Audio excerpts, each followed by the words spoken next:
함께 은혜 받으실 하나님 말씀은 다니엘 7장입니다. 다니엘 7장 1절부터 8절입니다.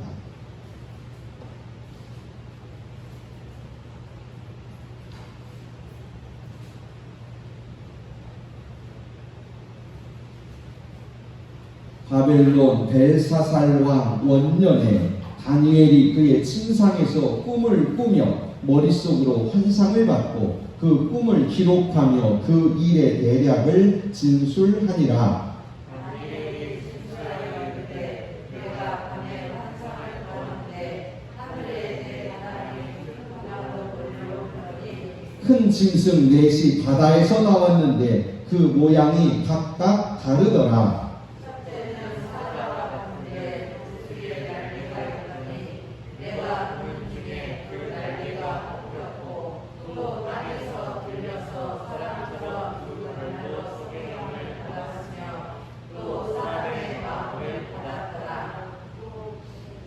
다른 짐승 곧 둘째 짐승은 곰과 같은데 그것이 한쪽 몸을 들었고 그 입의 이 사이에는 새 갈빗대가 물렸는데 그것에게 말하는 자들이 있어 이르기를 일어나서 많은 고기를 먹으라 하였더라. 그 후에 내가 또 본즉 다른 짐승 곧 구렁과 같은 것이 있는데 그 등에는 새 날개 넷이 있고 그 짐승에게 또 머리 넷이 있으며 버릇을 받았더라.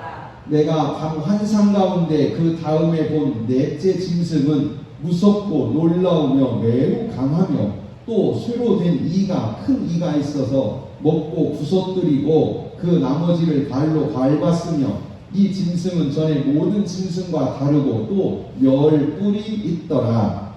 내가 그 뿔을 유심히 보는 중에 다른 작은 뿔이 그 사이에서 나더니 첫 번째 뿔 중에 셋이 그 앞에서 뿌리까지 뽑혔으며 이 작은 뿔에는 사람의 눈 같은 눈들이 있고 또 입이 있어 큰 말을 하였더라. 아멘. 아멘. 할렐루야. 하나님의 크신 은혜에 감사드립니다. 세계 역사에서요, 대왕 이렇게 말하는 왕들이 있어요. 칼 대제, 이슬람을 막았던 칼 대제, 이 사람도 대제 대왕 이렇게 말하고, 알렉산더 대왕 이렇게 말해요. 이 대제라고 하는 이름들이 몇 개 있습니다. 많지 않아요. 몇몇 있는데 그 중에 단연 꼽히는 분이 알렉산더예요. 알렉산더. 오늘 우리가 함께 같이 역사 공부를 하면서 하나님이 하신 일을 보려고 합니다. 알렉산더 대왕. 우리나라도 대왕이 있지, 그죠? 대왕이 누구 있어요? 세종대왕. 또요? 예? 광개토 대왕. 또요? 신라에도 한 분 있지요. 문무대왕. 이렇게 조선에 왕들이 많이 있지만 그 왕들이 급수가 있어요. 조가 있습니다. 조 끝에 세조 조가 있어요. 조로 끝나는 왕들은 왕들의 서열에서 또 밑에 있는 왕들이에요. 잘한 것도 없고 훌륭한 것도 없고 자기 혼자 잘 먹고 잘 살다가 가셨다. 그래서 그분들은 조입니다. 조. 그리고 좀 훌륭한 분들은 종이에요. 종. 세종. 무슨 종 할 때 성종 임금 할 때 종이라고 해요. 그리고 그 중에서 탁월한 분, 나라를 위해서 아주 큰 일을, 민족적으로 역사적으로 큰 일을 하신 분을 우리도 대왕 이렇게 우리 역사에서 이렇게 표현을 합니다. 우리나라만 그런 게 아니고 세계 역사도 동일해요. 세계 역사도 아무리 큰 땅을 가졌고 아무리 넓은 지역을 통치하고 권력을 가졌다 할지라도 문명, 문화, 또 국가 시스템, 제도 이런 게 없으면 역사적으로 가치를 인정하지 않아요. 물론 그 역사에 기록은 돼 있어요. 그러나 그 가치를 소중하게 보지 않아요. 그 대표적인 사람이 누구냐면 인류 역사에서 단시일 내에 가장 큰 땅을 차지한 사람은 알렉산더가 아니에요. 알렉산더보다도 훨씬 더 한 3배 정도 넓은 땅을 차지한 사람이 있어요. 그게 누구냐면 칭기스칸입니다. 몽고의 칭기스칸이요, 알렉산더보다 훨씬 넓은 땅을 가졌어요. 그런데 칭기스칸은 세계적으로 위대한 왕이라 이렇게 역사가 인정하지 않아요. 무엇 때문이냐면 거기는 말 타고 싸우고 다녔지, 거기는 역사도 없고 문화도 없고 나라의 국가의 어떤 정비도 없고 그냥 말 타고 전 세계를 휩쓸고 다니기만 했어요. 말 타고 이기고 싸워서 이기고 그다음 말 타고 가서 싸워서 이기고 또 말 타고. 그 뒤는 어떻게 됐는지 몰라요. 그 뒤는 군사들 자기 부하들 좀 남겨서 이렇게 하고 있어요. 또 말 타고 가고 또 말 타고 온 세상을 다 뒤집었어요. 전 세계를 뒤집었어요. 징기스칸이요. 그렇게 큰 땅을 차지했음에도 불구하고 역사가 그분을 훌륭하다 이렇게 인정하지 않아요. 알렉산더는 어떻습니까? 알렉산더는요, 전쟁을 하러 가면서도 군사들만 간 게 아니고 고고학자들, 역사학자들, 예술가들, 철학자들, 이런 사람들은 엄청난 숫자를 같이 데리고 다녔어요. 가서 한 나라를 이렇게 차지하면 이 나라의 시스템을 연구해봐라, 이 나라의 문화를 연구해봐라, 이 나라의 역사를 연구해봐라. 그래서 배울 게 뭐가 있는가 찾아봐라. 그래서 수많은 문화와 역사가 이 알렉산더 대왕이 가는 곳에서 발굴됐어요. 그래서 알렉산더는 가면 한 나라를 정복하면 그 나라를 없애거나 멸절시키거나 이렇지 않고 이 나라에 있는 가장 좋은 문명이 뭐냐, 기술이 뭐냐, 학문이 뭐냐, 이 나라의 철학은 어떠냐, 이 나라의 통치 제도는 어떠냐, 이것을 다 연구하게 했습니다. 그래서 좋은 것이 있으면 그 좋은 것을 자기가 배우고 또 다른 나라에도 알려줘요. 이렇게 하니까 좋더라. 그래서 알렉산더 대왕이 전쟁도 많이 했지만 전쟁하지 않고 항복한 나라도 많습니다. 왜 그랬냐면 알렉산더 대왕은 소문이 났어요. 무슨 소문 났냐면 항복하면 절대 해치지 않는다. 항복하면 절대 해치지 않는다. 그 대표적인 거 그냥 예루살렘이에요. 예루살렘 바로 위쪽에 있는 이수스라는 전투에서 알렉산더가 페르시아 다리오 3세하고 아주 큰 전쟁을 했습니다. 그런데 그 전쟁이 끝날 때 페르시아 군사들이 엄청나게 많이 죽었어요. 그리고 도망쳤습니다. 그때 알렉산더가 이집트로 가자, 이집트 정복하자, 이집트로 내려가는데 그 길이 어디냐면 예루살렘이에요. 이집트로 내려가는 길이. 그래서 예루살렘으로 지나가는데 예루살렘 앞에서 제사장들이, 군사들이 나온 게 아니고 제사장들이 전부 다 제사장이 옷을 입고 나와서 알렉산더를 만났어요. 그때 군사들, 알렉산더의 군사들이 무슨 전쟁하러 온 것도 아니고 저 사람들 지금 뭐 하는 사람들이냐고. 그때 이거 요세푸스 고대, 이스라엘 고대의 역사를 기록한 요세푸스의 역사에 기록된 겁니다. 그때 알렉산더 대왕이 이렇게 얘기했어요. 저들을 해치지 마라. 내가 꿈속에서 저 사람들 다 봤다. 하늘의 어떤 분이 나에게 저 사람들을 해치지 말라고 얘기하는 소리 내가 들었는데 와보니까 정말로 옷이 똑같다. 그래서 알렉산더가 말에서 내려와서 예루살렘 앞으로 갔어요. 갔더니 그때 대제사장이 알렉산더에게 와서 인사를 하고 이야기합니다. 당신 기다리고 있었어. 왜 나를 기다립니까? 그때에 이 대제사장이 성경책을 펴서 성경을 읽어줬는데 어디를 읽어줬냐면 다니엘서를 읽어줬어요. 다니엘서 7장, 8장 1절에서 8절, 8장 20절에서 22절, 11장 1절에서 4절을 성경책을 갖다 읽어줬어요. 성경에 당신이 여기 기록되어 있고 우리 선지자가 하나님으로부터 계시를 받고 당신을 여기 기록해놨다. 그래서 보니까 뭐 알았겠어요, 알렉산더가. 그런데 알렉산더는요 어렸을 때부터 아버지 빌립보 2세가 아버지가 교육을 정말로 잘 시켰어요. 세계 철학자에서 손꼽히라는 플라톤, 또 누구 있어요? 플라톤하고 맞먹는 소크라테스를 이겨먹을 만한 아리스토텔레스, 이런 사람들이 우리 학생들이 세계 철학사에서 하여튼 그분들이 뭐라고 썼는지도 모르고 뭐라고 말했는지도 모르지만 이름은 일단 다 안다고요. 여러분도 소크라테스 이름은 들어봤잖아요. 요즘에 나우나인가 테스요 하잖아요. 그 사람이 소크라테스예요. 그런데 소크라테스의 그 시대에, 그 머지않은 시대에 같이 있었던 철학자 중에 한 분이 아리스토텔레스인데, 이 아리스토텔레스는 아주 굉장히 논리와 그 학문에 탁월한 사람이에요. 이 사람을 아버지가 불러다가 개인 교수로 썼어요. 세계 최고의 학자를 어려서 개인 교수로 썼어요. 아리스토텔레스의 교육을 받았어요. 그런 알렉산더가 얼마나 똑똑하겠어요. 모르는 글이 없었대요. 모르는 말이 없었고, 모르는 학문이 없을 정도로. 나중에 아리스토텔레스가 책을 썼습니다. 그랬더니 알렉산더가 자기 스승에게 편지를 썼어요. 선생님, 큰 실수한 겁니다. 왜?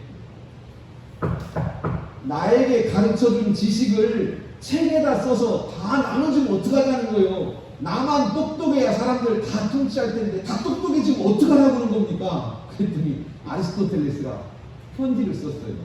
걱정하지 마시오. 내가 책을 1000권을 쓰고 10,000권을 써도 이거 읽고 아는 사람도 별로 없을 거예요. 워낙 어려워서.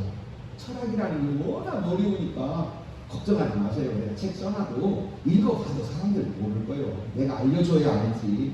그 정도로 아리스토텔레스가 아주 석학이에요. 그런 사람이 뒤에서 지도를 했어요. 나라는 어떤 것이다. 국민은 뭐라. 정치라는 게 뭐라. 나라는 어떻게 해야 된다. 나라가 융성해지려면 무엇을 해야 된다. 이런 가치관을 가르쳐준 사람이 아리스토텔레스예요. 이런 교육을 받았기 때문에 아리스토텔레스가 예루살렘에서 함부로 하지 않았어요. 절대로. 심지어 예루살렘 성전에도 들어가지 않았어요. 정복자니까 어마어마한 군사를 몰고 왔으니까 썰어버릴 수도 있어요. 그런데도 철저하게 예의를 지키고, 그리고는 예루살렘을 철저하게 보호하고 하나님을 섬기려 마음껏 섬기고, 나한테 세금만 내시고 난 아무것도 하지 않겠습니다. 그러나 반대로 알렉산더에게 대적하고 알렉산더에게 군사를 이끌고 오는 나라는 절대 용서하지 않겠다. 어디까지 쫓아가서 내가 멸절시키겠다. 그래서 알렉산더가 싸울 때는 정말 처절하게 싸웠고요. 항복하는 사람들은 다 용서했어요. 이 소문이 계속해서 퍼져나가서 심지어 어떤 나라는요, 이런 나라도 있었어요. 왕은 싸우고 싶어. 그런데 국민들은 아무도 안 싸우려고. 왜냐하면 잘됐다. 우리 왕 바꾸고 싶었는데 알렉산더가 온다네. 이쯤에 잘됐다. 왕 바꿔달라고 그래야지. 그래서 국민들이요 다 쫓아나가지고 알렉산더를 불러다가 우리 왕 좀 바꿔달라고. 우리 왕 바꿔줬어요. 그러니까 알렉산더가 가는 데는요 꽃다발을 들고 쫓아나오는 시민들이 그런 데가 많아요. 역사에 기록되어 있습니다. 알렉산더는요 자기 움직이는 것까지 다 기록을 했어요. 움직이는 것까지.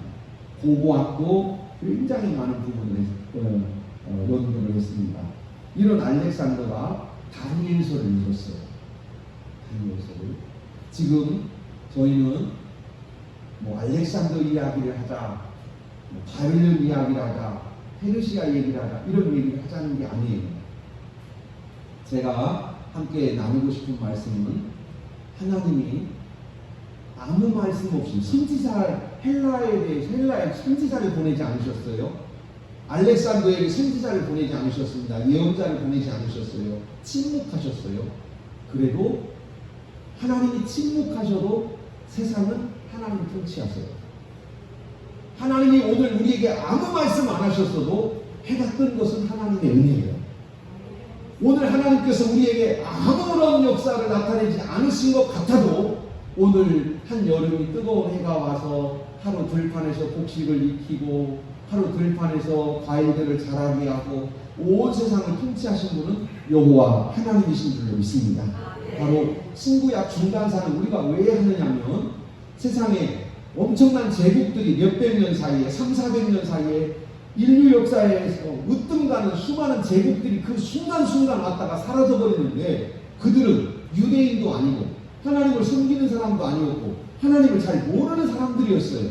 그런데도 엄청난 제국들을 이루었고 또 그 속에서는 유대인들을 핍박하는 나라도 있었고 유대인들을 선대한 나라들도 있었습니다. 그런데 이 모든 일들이 하나님의 섭리였습니다. 성경이 우리에게 그걸 말씀하시는 거예요. 특별히 다니엘서에서 우리에게 이것을 잘 가르쳐 주고 계십니다. 오늘 하루도 하나님의 은혜 가운데 우리가 살고 있음을 믿습니다. 이제 이런 기본적인 우리의 신앙 고백을 가지고 오늘 신속하게 쭉 읽어가시면서 헬라는요 우리가 정말 섣불리 어떻게 공부 못해요. 양이 너무 많아서 그냥 헬라 역사를 기본적으로 그냥 몇 줄 써놓고만 읽으려고 해도 자료들을 굉장히 많이 찾아야 되는데 우리가 그렇게는 못하고요. 따라서 한번 하시다. 모든 역사는 하나님이 통치하신다. 할렐루야. 이 하나님의 통치의 신앙 고백을 우리가 가지고 헬라를 간단히 살펴보시면서 야 정말 하나님이 정말 꼼꼼하게 일하시는구나. 하나님의 역사의 수라바퀴를 돌리고 계시는구나 하는 것을 우리는 한번 살펴보려고 합니다. 이제 그 다음 한번 보시지요. 쭉 읽어가겠습니다. 구약성경 목록 시작. 구약성경 목록 성경 시대 구분 사사들의 이름 유다 왕들의 이름 신구약 중간 세계사 창세기 출애굽기 레위기 민수기 신명기 여호수아 사사기 룻기 사무엘 상하 열왕기 상하 역대 상하 에스라 느헤미야 에스더 욥기 시편 잠언 전도서 아가 이사야 예레미야 에가 에스겔 다니엘 호세아 요엘 아모스 오바댜 요나 미가 나훔 하바국 스바냐 학개 스가랴 말라기 마태복음 마가복음 누가복음 요한복음 사도행전 로마서 고린도전후서 갈라디아서 에베소서 빌립보서 골로새서 데살로니가 전후서 디모데 전후서 디도서 빌레몬서 히브리서 야고보서 베드로 전후서 요한 1, 2, 3서 유다서 요한 계시록 구약은 어떻게 했지요?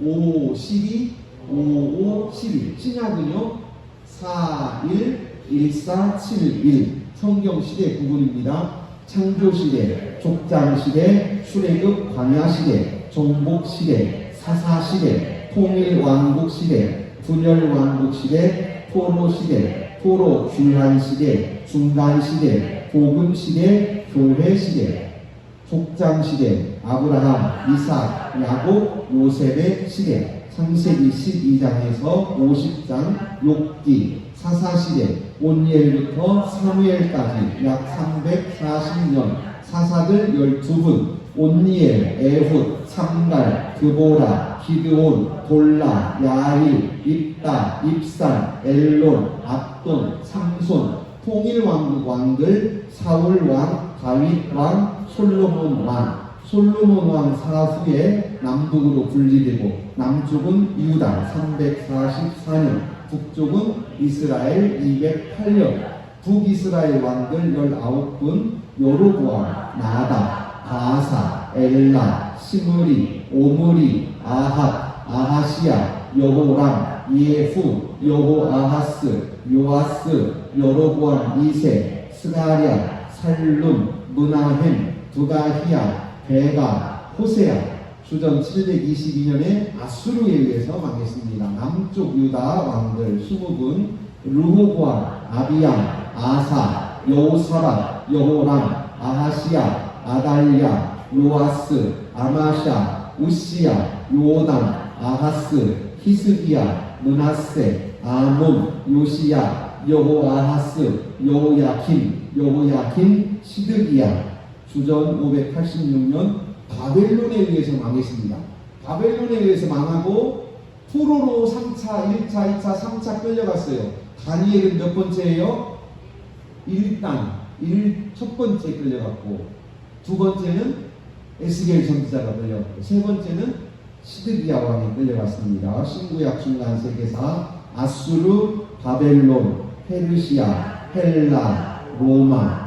포로 끌려갈 때는 바벨론, 포로에서 돌아올 때는 페르시아. 이 페르시아를 깨뜨리고 세계를 정복한 나라가 헬라예요. 이 헬라를 세운 왕이 알렉산더 대왕. 알렉산더 대왕은 33살에 특별히 권력 있는 자기 자식도 못 남기고 죽었어요. 이 큰 나라를. 그래서 자기 신하들 중에 넷이서 이 나라를 쪼갰습니다. 그래서 아까 우리가 읽었던 7장 6절이죠. 7장 6절 말씀. 머리가 넷이라, 그 알렉산더가 죽고 나서 나라가 넷으로 나눠지는 사건이 있었습니다. 그리고 이제 로마가 오게 됩니다. 이제 그림을 같이 보시겠습니다. 그 다음 그림 보시겠습니다. 연두색으로 맨 오른쪽에 있는 연두색, 여기가 페르시아입니다. 두 번째 청색으로 되어 있는 데가 바벨론이에요. 바벨론. 동그란 빨간 동그라미가 아수르, 니느웨가 있는 아수르입니다. 그리고 그 밑에 하얀색 거기가 예루살렘이고요. 검정색 동그라미 보이시죠? 여기가 바로 헬라가 일어난 데요. 마케도냐라고 합니다. 마케도냐라고 하는데, 좀 이따 그림 한번 자세히 보시게요. 그리고 그 왼쪽으로 그 하이일처럼 뒤꿈치 하나 보이는데, 거기가 이탈리아 반도예요. 로마입니다. 로마가 거기에서 일어났습니다. 헬라는 그 다음 그림 보시면, 헬라는 이렇게 큰 제국을 알렉산더라는 한 사람의 장군이 정말 전쟁에, 어떤 사람은 이렇게 얘기했어요. 전쟁 미치광이라 할 정도로 전쟁의 아주 달인이었습니다. 전쟁의 달인. 그래서 인도까지 왔어요. 마케도니아에서부터 시작해서 애굽 갔다가 인도까지 왔다가 그 밑에 사우디아라비아 있는데, 그 아라비아 반도 보이십니까? 거기는 빨간색이 없잖아요. 아라비아 반도로 쳐내려 가려고 했는데 군사들하고 마음이 잘 안 통해요. 왜냐하면 전쟁을 너무 많이 오랫동안 해가지고 군사들이 너무 지쳤어요. 그러고 있는 중에 이 아라비아 반도로 쳐내려가려고 준비하고 있는 중에 열병이 나서 열흘도 못 가서 죽었어요. 건강했던 왕이, 33살짜리 왕이 열흘도 못 가서 죽었습니다. 이제 이렇게 알렉산더 대왕이 죽고 나서 나라가 넷으로 나눠졌어요. 그 다음 이렇게 보시면 넷으로 나눠졌는데, 이때에 중요한 것은 예루살렘을 누가 차지하느냐. 우리는 그게 중요하잖아요. 왜냐하면 하나님께서 예루살렘을 중심으로 지금 일을 하고 계세요. 그래서 예루살렘을 누가 차지하느냐 그랬는데, 처음에는 예루살렘을 애굽에 있는 톨레미 왕조가 예루살렘을 차지했어요. 톨레미 1세가요 예루살렘을 자유롭게 허용을 했습니다. 종교, 정치 이런 것을 다 허락을 했어요. 그리고 톨레미 왕이 신앙에 대해서 굉장히 관심을 많이 가졌어요. 그래서 유대인들이 애국으로 많이 내려갔어요. 초대교회의 역사 이야기를 보시면 알렉산드리아 출신들이 많아요. 그 사람들이 어디 사람들이냐면 아프리카 사람들이에요. 유대인 중에 아프리카 출신들이 많아요. 왜 아프리카 출신이 많습니까? 예루살렘 출신이 아니고, 그 무엇 때문이냐면 톨레미 왕조가 유대인들에게 호의적인 정책을 했어요. 그래서 유대인들이 아프리카 외국 쪽으로 많이 내려가 있었고, 톨레미 2세 때는요 심지어 성경 번역까지도 해줬어요. 왕에게 요청을 했습니다. 그 톨레미 왕국에, 즉 애굽이지요. 톨레미 왕국에 유대인들이 많은데 그 사람들은 거기서 태어나서 살다 보니까 우리 히브리어를 하지 못합니다.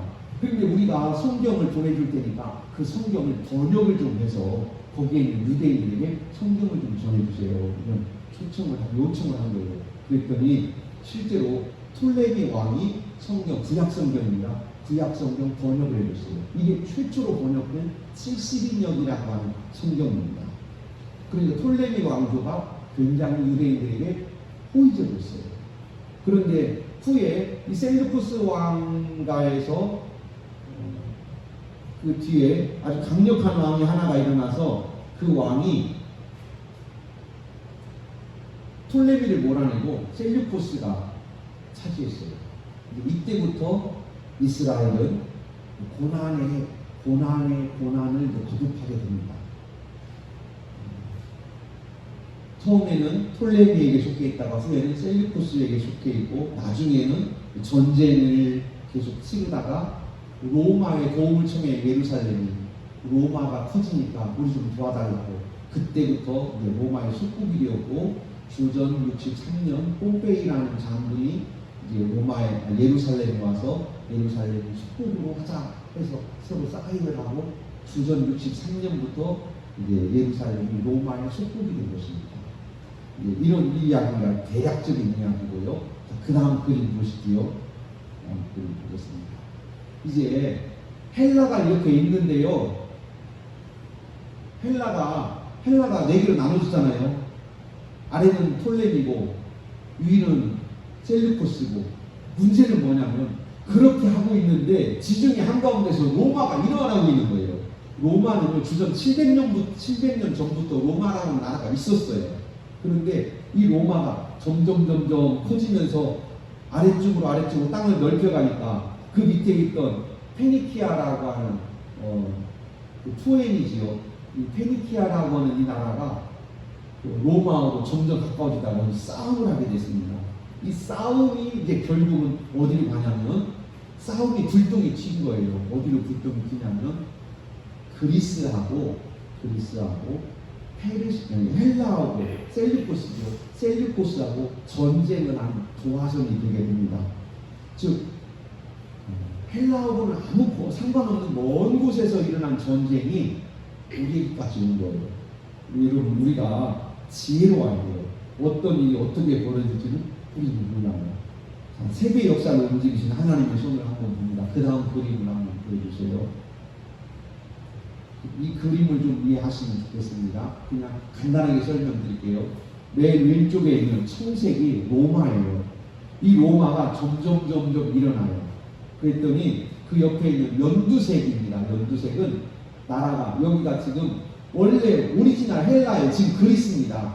이 그리스가 우리 학생들은 우리 청년들은 배웠을 거예요. 그리스는요 우리나라처럼 이렇게 나라가 하나로 되어 있는 게 아니고 도시국가예요. 아테네, 스파르타, 더베 이런 이렇게 여러 도시국가로 조그만하게 되어 있는 거예요. 그런데 그 중에 하나가 위쪽에 있는 마케도냐예요. 마케도냐가 나라가 강력했거든요. 그래서 아래에 있는 나라들을 막 지배했는데 아래에 있는 조그만 도시들이 힘이 생겨서 위를 막 치고 올라가려고 했는데 힘이 없어요. 그래서 그때에 로마한테 도와달라고 했어요. 로마가 지금 막 지중해에서 커지고 있습니다. 우리 좀 도와달라고 우리가 밀고 전쟁 좀 해야 되겠다. 뭘 안 했어요? 독립운동한 겁니다. 그리스가 아테네, 스파르타 이런 나라들이. 그런데 독립운동이 다 끝나고 났는데 마음이 별로 좋지 않아요. 기분이 나빠요. 왜냐하면 여러분 우리가 일본에 독립했어요. 기분 좋아요? 지금 올림픽을 한 해 만에 이러고 있는데 우리가 기분 좋아요? 별로 안 좋아. 왜냐하면 사람은 참 잔악해요. 나도 저들에게 조롱당하고 지배당하고 핍박당했으니까 보복하고 싶은 마음이에요. 보복. 우리도 그러잖아요. 일본에 대해서 보복하고 싶은 마음. 저는 일제시대에 산 사람이 아니지만 마음속에 이런 아픈 그런 나쁜 마음이 있다고. 보복하고 싶은 마음. 이 아테네, 스파르타 이런 나라들이 북쪽을 몰아냈는데 몰아낸 것으로 마음이 편치 않고 쫓아가서 우리도 보복 한번 해보고 싶은 거예요. 두 번째 전쟁을 일으켰어요. 그러면서 로마에 도와달라고 했어요. 그런데 로마가 하는 말, 야, 그 정도 했으면 되지. 뭐 또 싸우려고 그래. 그러니까 안 도와주려고 말아. 이쪽에 헬라가 있어. 우리 헬라한테 도와달라고 하는 거야. 그래서 셀루쿠스한테 도와달라고 하는 거예요. 도와달라고 했더니 그래 우리가 해줄게. 셀루쿠스하고 밑에 아테네 이런 스파르타하고 연합이 되고 그러고 보니까 옆에 있던 로마가 이것들이 하지 말라면 하지 말지 왜 말 안 들어? 그래도 로마가 갑자기 북쪽을 도와준 거예요. 얼마 전에 남쪽을 도와줬는데 이제 북쪽을 도와준 거예요. 이러면서 전쟁이 붙었는데 무슨 전쟁이 붙었냐면 이제는 로마하고 헬라하고 전쟁이 붙은 거예요. 가운데 있는 조그마한 나라 서로 도와준다고 하다가 여러분 우리도 그렇잖아요. 우리가 6.25 때 남한하고 북한하고 전쟁을 했어요. 유엔군들이 우리나라에 왔습니다. 미국을 중심으로. 중국이 갑자기 들어왔어요. 전쟁이 커지니까 저 중국에다가 핵폭탄 던져버리자. 그러면 이 조그마한 한반도 이 작은 땅에서 일어난 전쟁이 세계적 전쟁이 된다. 그러면 안 된다. 지금 이 전쟁에 참여한 나라가 너무 많아서 큰 전쟁으로 퍼질 수 있으니까 안 된다. 그래서 전쟁을 멈춘 거예요. 우리 삶에도 그렇습니다. 하나님께서 여러분의 삶을 어디로 이끌어 가시는지 항상 정신을 바르게 차리세요. 깨어있기를 주의 이름으로 축복합니다. 단순히 오늘 내가 어떻게 사느냐 이것만이 아니고 내가 내 삶이 다른 사람에게 어떤 영향을 미칠 것인가에 대해서도 관심을 많이 갖기를 바랍니다. 이것이 우리가 일상적으로 가져야 될 이웃 사랑이에요. 우리가 이웃들에게 관심을 가질 때에 따라서 한번 하시죠. 사랑하고 격려하고 축복하고 용서하고 우리 항상 우리 마음속에는 이웃을 대할 때에 사랑하고 용서하고 격려하고 축복하는 삶으로 대하기를 주의 이름으로 축복합니다. 만약에 우리가 이웃들을 대할 때 반대로 저주하고 미워하고 다투고 보복하고 이런 마음을 가지고 있으면 우리는 거기에 끼어들게 돼 있어요. 제가 요새 저녁에 좀 돌아다녀요. 그냥 한 10분 이렇게 여기서 방명으로 갔다가 저한테 내려와요. 차 타고 어디 가냐면 가로등 밑에 한 5군데 가요. 거기서 풍뎅이 잡아, 장수풍뎅이. 손자가 그거 잡아달라고 왜 전화에 싸서 아버지 장수풍뎅이 잡아, 장수풍뎅이. 저녁에 가로등 밑에 가면 이게 있잖아요. 그런데 2마리를 잡았어요. 근데 사진 찍어가지고 그래, 야 인마 2마리 잡았다. 그랬더니 좋아가지고 내일 가지려고 그래. 어제 저녁에 1마리가 죽어버렸어요. 아, 이거 자랑 실컷 했는데 1마리가 죽어버렸으니까 이거 어떻게 해요? 또 잡아다가야 될 거 아니에요? 암수 한 쌍 준다고 했는데 1마리가 죽는 거예요. 그런데요, 죽었는데 제가 보니까 다리가 6개더라고요. 6개 다리가 있는데 6개 다리 끝이 죽은 걸 이렇게 갖다가 버리잖아요. 쓰레기통에 버리는데 아니, 안 떨어져요. 손에서 끼어가지고 이거 왜 안 떨어지지? 그래서 제가 갖다 놓고 발을 봤어요. 그랬더니 발이 전부 다 발끝이 낚싯바늘. 낚싯바늘이에요. 발 2개를 가지고 복숭아를 딱 끼웠는데 제가 들었더니 발가락 2개 가지고 풍뎅이가 발가락 2개 딱 들더니 복숭아를 들어요. 제가 사진을 찍어놨어야 되는데 여러분 복숭아가 가볍지 않잖아요? 들어. 왜 그러냐면 이게 깔뿌리가 돼요. 깔뿌리. 제가 그걸 보면서 이 생각합니다. 우리가 이웃들에게 말하고 행동하고 만나고 이렇게 할 때에 우리의 말, 우리의 행동, 우리의 눈빛 하나고 절대로 낚싯바늘처럼 깔끔히 다니면 안 돼요. 항상 부드럽기를 축복합니다. 항상 온유하기를 주의 이름으로 축복합니다. 풍뎅이가 죽었는데도 한번 그 거리에 장갑이 안 떨어진다니까요. 이렇게 털으면 털수록 덮고요. 이게 낚싯바늘처럼. 이 작은 땅덩어리 하나를 두고 서로 싸우다가 로마라고 하는 나라와 헬라라고 하는 나라가 전쟁을 벌였어요. 이 전쟁에서 로마가 이겼습니다. 지금 헬라가 무너지고 있는 거예요. 이제는 헬라가 도망갔어요. 도망갔다가 생각하니까 너무 창피하고 쪽팔리고 의술말로 이게 다니고 3세인데요. 전쟁에서 지고 나서 야 우리 헬라가 가진 땅덩어리가 얼마나 큰데 바다 가운데 있는 저 조그마한 나라한테 쫓겨왔으니 세상이 부끄럽고 창피해서 다 못 살겠다. 그래서 다시 군사들 모아요. 다시 한번 붙자. 또 붙었어요. 대탕 쳐버렸을 거예요. 그러면서 로마라고 하는 나라가 엄청나게 커집니다. 로마라고 하는 나라. 그 헬라라고 하는 나라가 문화, 예술, 언어, 정치, 철학 이 모든 것들을 정말 많은 나라들을 통일을 시켰어요. 알렉산더가 가는 곳마다 말이 다르니까 서로 문화를 나눌 수가 없다. 서로 좋은 기술이 있으면 서로 나눠 가져야 되는데 서로 이 나라 좋은 기술 저리 주고 저 나라의 좋은 기술 여기로 보내고 이렇게 해야 우리가 서로 좋은 나라 될 것 아니냐.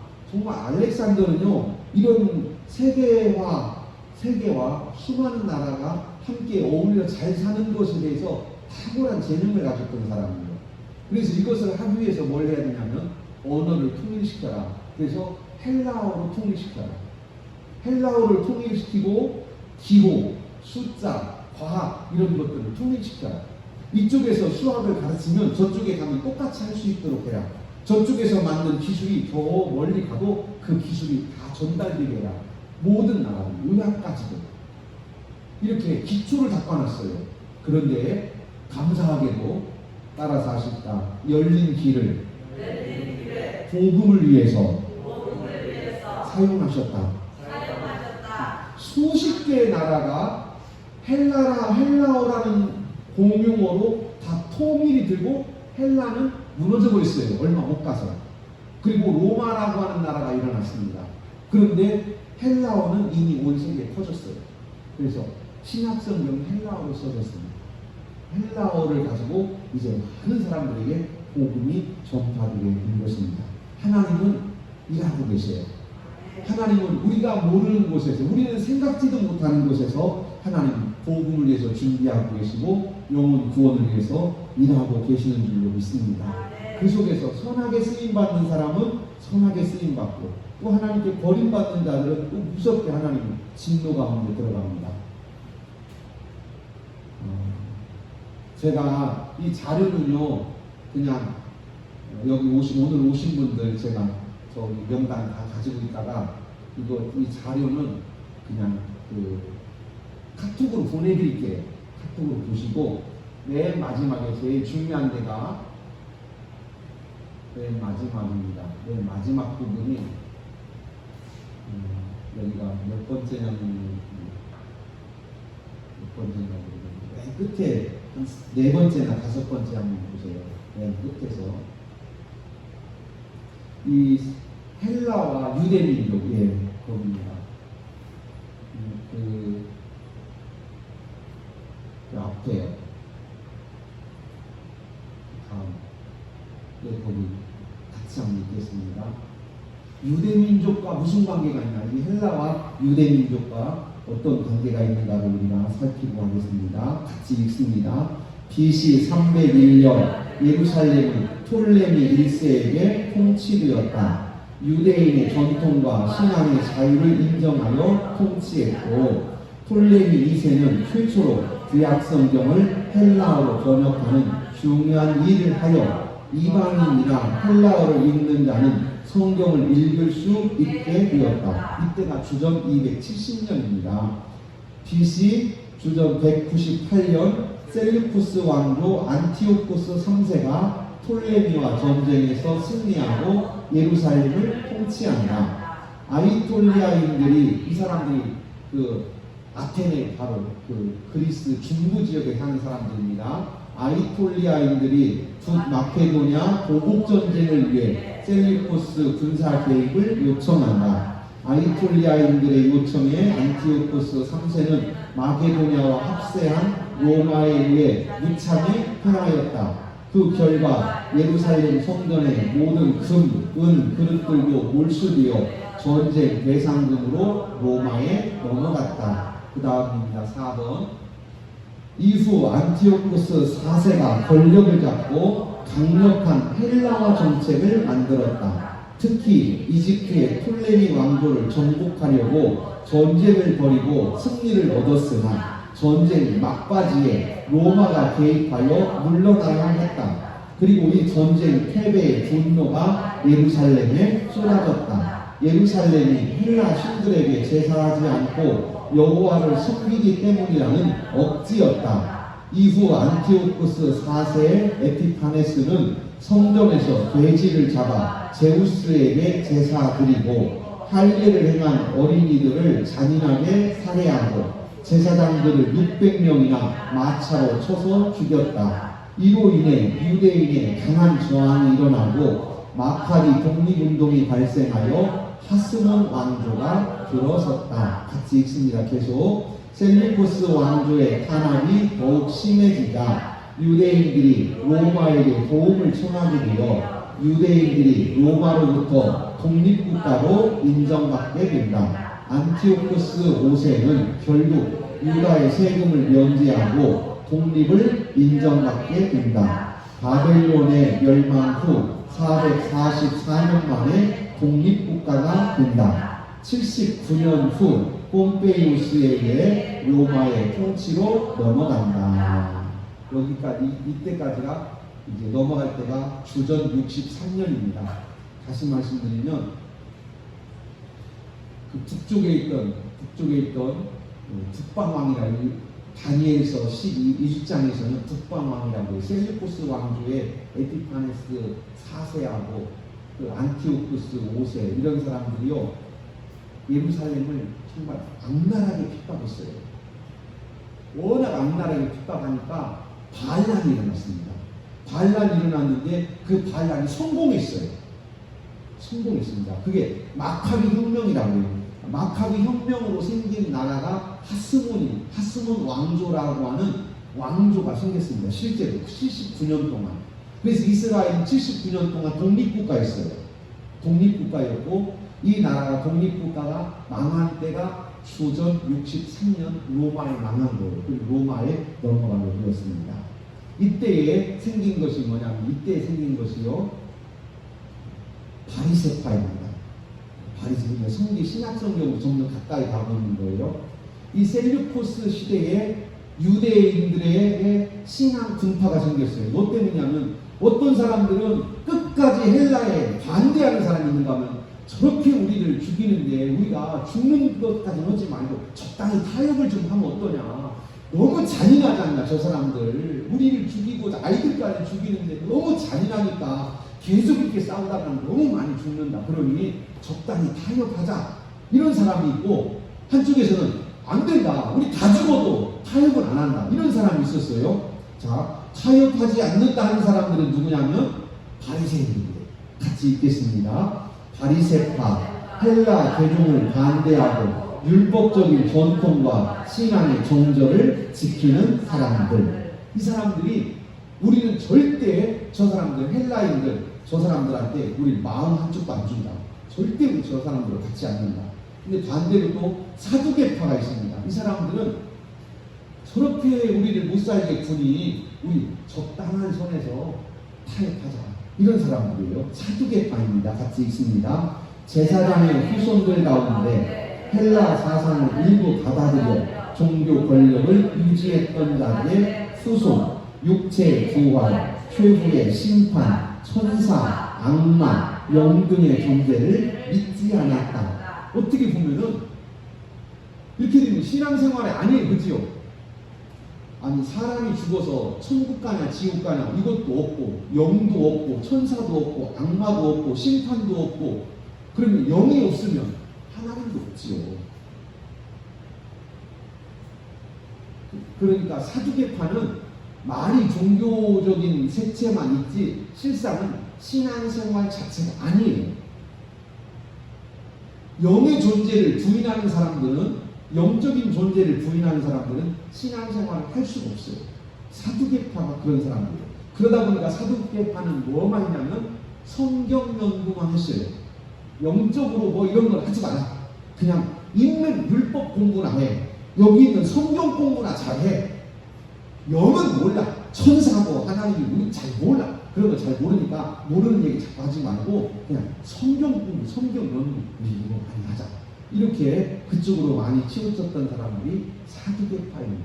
대표적으로 그래요. 이제 마지막입니다. 마지막. 여기가 헬라의 이제 핵심의 제일 중요한 문제가 오늘의 우리 문제가 여기 있습니다. 문화 정책입니다. 문화 정책과 우상 숭배. 헬레니즘 이게 문제예요. 같이 읽습니다. 헬레니즘 헬라 사람처럼 살아간다. 이게 헬레니즘이에요. 사회, 경제, 교육, 문화, 학문, 기록, 예술, 소설, 과학, 미술, 건축, 철학 등에서 헬라 사람처럼 살아간다. 그게 뭐냐면 인간 중심, 범신론, 인간의 감성, 인간의 지성을 중시하고 자연 과학을 중시하고 발달시키고 연구하고 개인주의가 발달되고 이것이 헬레니즘 문화의 대표적인 속성이에요. 오늘날 이 시대를 구성하고 있는 모든 철학과 일반 논리와 가치관들은 전부 다 어디서 왔냐면 100%라고 할 수는 없지만 헬레니즘에서 왔어요. 회사에서 돈 버는 거, 사업하는 거, 또 학교에서 공부하는 거, 연구실에서 연구하는 거, 핸드폰 만드는 거, 우주선 발사하는 거, 바이러스 잡으려고 백신 만드는 거, 이게 다 어디서 왔냐면 헬레니즘에서 왔어요. 헬레니즘에서. 학교에서는 헬레니즘을 가르쳐요. 인간 중심, 인권, 인간의 행복, 인간의 평안함, 인간이 먼저다. 인간이 먼저다라는 게 뭐지요? 문재인 대통령 뭐라고 해요? 인간이 먼저다요?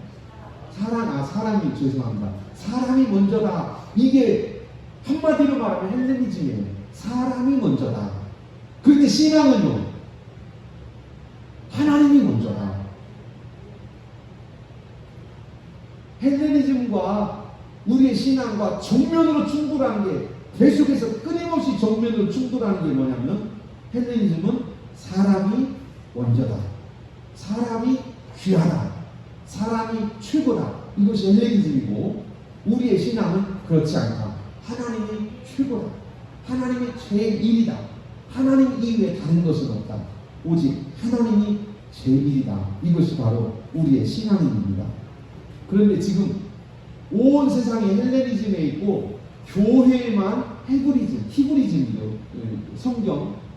교회만 성경을 가지고 있고 온 세상은 헬라 문화를 가지고 있어요. 그러니까 어떤 문화의 힘으로 따지면 세상 문화를 교회가 이길 수가 없어요. 아이들이 학교에 일주일 동안 학교 가는데 예배당에 와가지고 일주일에 한 번 선생님하고 창세기, 출애굽기, 레위기, 예수님 감사합니다. 하나님 사랑해요. 일주일에 30분 예배 드리는데 걔네들은 일주일 내내 가가지고 학교에서 사회가 어떻고 경제가 어떻고 교육이 어떻고 인간의 행복이 어떻고 인권이 어떻고 이것을 일주일 내내 배우고 와서 하나님이 먼저다 이렇게 하려고 애들이 안 되는 거예요. 지금 문화라는 이름으로 헬레니즘에서 제일 문제가 뭐냐면 문화라는 이름으로 우상 숭배가 자연스럽게 되는 거예요. 이 문화야. 여러분 문화와 죄는 무슨 차이가 있나요? 요즘은 그런 건 죄도 아니야. 요즘 문화가 그래. 그러면 그 죄 아니에요? 이게 헬레니즘의 노림수예요. 여러분 죄는 하나님이 죄라고 해서 죄인 거예요. 사람들끼리 이것을 죄라고 하자 그래서 율법을 만든 게 아니고. 그 다음 보시죠. 이게 끝부분인데 한 번 더 보겠습니다.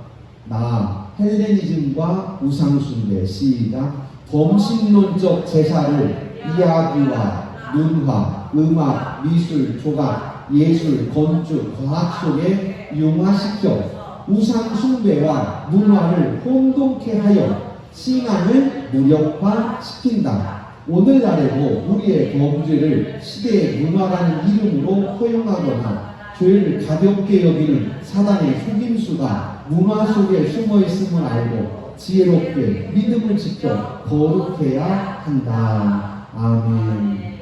제가 아는 어떤 교회가요. 그 교회의 푯말을 교회 이정표지요. 여기가 무슨 교회, 시온 성결교회 이런 것들 교회에다가 교회 입구나 길 옆에다가 교회 표지판을 세우는데 요즘 보통 예쁘게 많이 하잖아요. 돌을 이렇게 다듬어서 하고. 어떤 교회가 돌을 차곡차곡 돌을 싸가지고 거기다가 돌을 쌓고 거기다가 십자가를 해가지고 교회 이름을 댔더라고요. 거기는 산이 많은 데예요. 사람들이 그래요. 아니 저런 돌 쌓은 거 산속에 가면 선앙당, 성황당 이런 데 많은데 아니 교회 이름을 어떻게 돌 쌓고 성황당 돌 쌓는 것처럼 해놓고 십자가를 올린다고 사람들이 그래요. 예를 들어서 우리가 이거 드럼, 키보드, 또 기타 이런 걸 씁니다. 이게 헬레니즘 문화예요. 헬레니즘에서 왔어요. 그런데 지금 기타를 가지고 찬양을 하고 신디사이저 가지고 찬양을 하고 이렇게 할 때 누가 좀 무당들이 쓰던 거 가지고 이렇게 하는 사람 하나도 없어요. 우리 집사님들 중에도 저거 술집에서 다 딴따라들이 다 술집에서 술 먹으면서 하던 거 아니야? 이렇게 말하는 사람이 없어요. 처음엔 그랬어요. 제가 대학교 때만 해도 교회에서 기타를 치니까 장로님 한 분이 김 선생 그 술집에서 딴따라들이 하는 거 예배당에 가져와가지고 찬양하면 어떻게 해? 그때는 기타가 다 술집에서 하는 사람들이 술집에서 이거 하는데 그걸 왜 예배당에 가지고 와가지고 왜 그거 가지고 찬양하냐고. 지금도 만약에 우리가 교회에서 드럼 치는 거는 괜찮은데 여기서 북 갖다 놓고 꽹과리 치고 북 치고 찬양해 보세요. 그러면 느낌이 이상하다니까요. 교회에서 발레하는 건 괜찮은데 교회에서 예를 들어서 그 어린이날 운동회 때 속옷 치고 머리다가 꽃갈 쓰고 색동옷 입고 교회에서 한번 해보세요. 이상하게 본다니까요. 이게 뭐 때문이냐면 문화 속에는요. 따라서 하시다. 문화 속에 종교가 숨어있다. 이 숨어있어요. 이것이 다 빠지기 전까지는 못 써먹어요.